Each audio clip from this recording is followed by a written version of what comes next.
A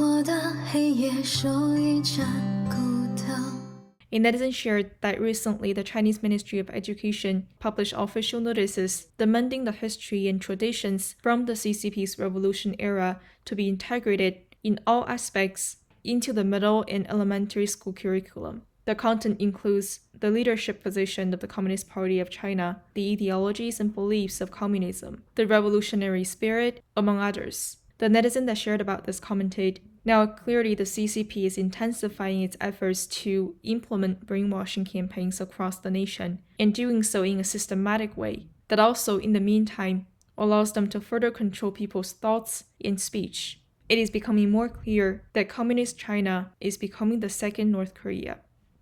A netizen shared that in the city of Shenzhen, he found it quite surprising that a job position has remained vacant despite the hourly rate being 12.5 yuan, and this position also doesn't require the person to work additional hours. 17 hours per day is sufficient, and multiplying them together basically implies that the monthly wage would be around 5,000 yuan, which is absolutely considered a decent amount of income in this area. But up until today, nobody seems to be interested.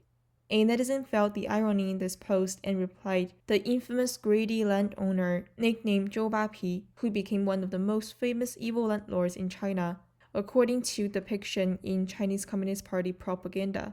Even he would shed tears upon hearing that this position requires the person to work 17 hours per day." A netizen shared this video clip featuring an agricultural expert who shared about how to most efficiently cut chives. 今天来教大家如何割韭菜。第一，割韭菜的位置应该在根部往上3厘米左右最好，不要割到底，也不要太靠上。第二，就是每割完一茬韭菜，一定要进行浇水追肥，但又不能立即浇水追肥，一定要等上3、5天，等韭菜割茬的伤口愈合的差不多的时候再浇水追肥。第三，就是每次割韭菜的时间间隔不能低于1个月。太频繁的割韭菜会导致前后茬营养跟不上，所以一定要间隔的时间足够长。韭菜如果管理得当，不仅能采收好几年，而且一茬比一茬长得好，一茬比一茬长得壮。A netizen mocked what this man said in this video clip well illustrates how the Chinese Communist Party governs China and exerts control over the Chinese people, even though the man might have done so by accident. A netizen shared this video clip. The Chinese New Year is just around the corner, but there are ordinary Chinese people all over the country protesting on the streets in front of the buildings of government agencies as well as corporations and seeking a redress of grievances. What's shown in this video is related to Suning. These people are holding a banner saying that, "Give us the money that we earned. We want to celebrate Chinese New Year. We want to go back home and celebrate Chinese New Year." 我们回家怎么过年？如果我们回家过年，他翻一翻了，他找我们公司吧。苏黎给我们血汗钱，我们在苏黎那里。A netizen shared this video clip. This was taken in Shanghai. These people were holding a banner saying that, "We need money to buy meals. We want to return home. We want to celebrate the Chinese New Year."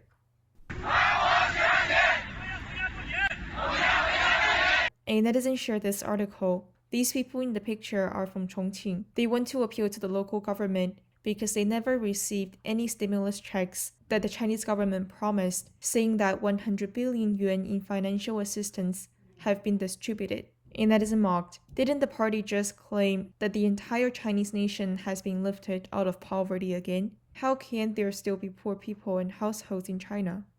A netizen shared this news, which said that a clerk of the Yichun County Court in Henan hasn't been paid for his work for a while. He appealed to his employer but was told that the court is experiencing financial distress. They will try to resolve the payment issues before the Chinese New Year. A netizen shared this video clip. The man in the video engaged in pyramid selling, and in the video he talked about how much he has earned illegally by committing this fraud. 你们这个传销组织从开始到最终案发，盈利多少？按照他那个数据上统计显示的，好像是3.89亿左右吧。你自己获利多少？按他们认定的统计的是就是1亿7千万左右。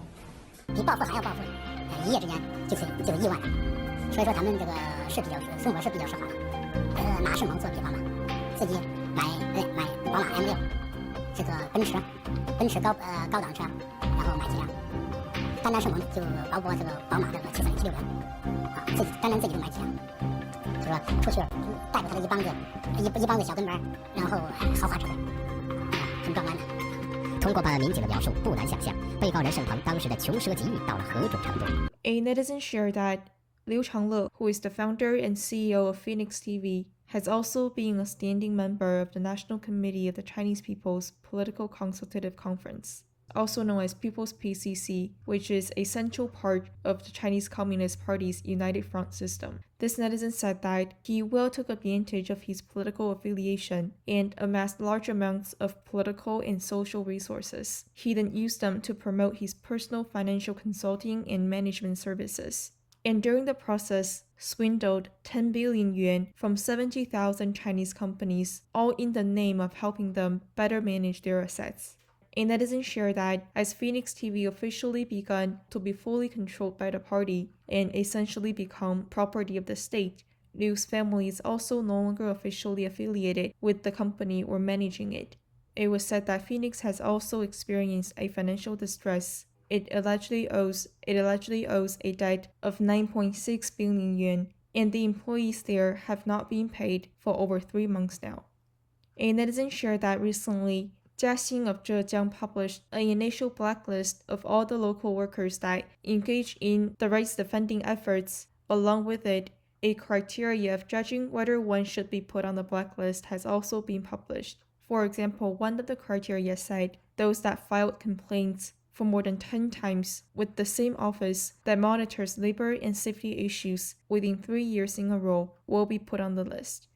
A netizen shared a human rights lawyer named Ren Quanniu, whose lawyer credentials were recently revoked by the Chinese government.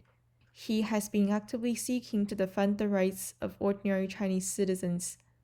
In a recent interview, he noted he has no regrets for speaking up on behalf of the vulnerable groups in Communist China.